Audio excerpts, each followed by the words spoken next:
আসসালামু আলাইকুম। ভালো মানুষ হতে হলে অবশ্যই প্রত্যেকের নিজের সুস্বাস্থ্য নিশ্চিত করতে হবে। স্বাস্থ্যই সকল সুখের মূল। বিষয়টি সকল শিক্ষার্থীকে, সকল মানুষকে বিশ্বাস করতে হবে এবং সে অনুযায়ী কাজ করতে হবে। সুস্থতা মানুষকে শারীরিক ও মানসিকভাবে সজীব ও উৎফুল্ল রাখে, যা তাকে সকল কাজ আনন্দের সাথে এবং পূর্ণ উদ্যমে করতে সহায়তা করে। সুস্বাস্থ্য মানুষকে তার আচার ব্যবহার ও আচরণ নম্র, ভদ্র, সুন্দর রাখতে সহায়তা করে।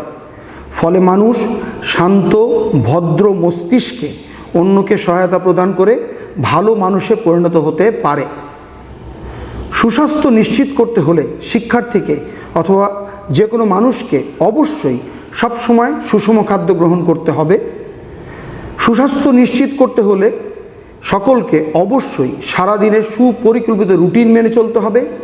তাকে অবশ্যই ভোরবেলা ঘুম থেকে উঠতে হবে, সঠিক সময় খাওয়া দাওয়া করতে হবে, নিয়মিত খেলাধুলা, শারীরিক পরিশ্রম, ব্যায়াম করতে হবে এবং রাতে তাড়াতাড়ি ঘুমাতে হবে। শিক্ষার্থীকে অবশ্যই সুস্বাস্থ্যের জন্য ক্ষতিকারক মোবাইল, ট্যাব, টিভি ইত্যাদি প্রযুক্তির অধিক ও অপব্যবহার থেকে অবশ্যই বিরত থাকতে হবে। চলুন আমরা সবাই নিজেদের সুস্বাস্থ্য নিশ্চিত করে নিজেকে ভালো মানুষ হিসেবে গড়ে তোলা নিশ্চিত করি। আসসালামু আলাইকুম।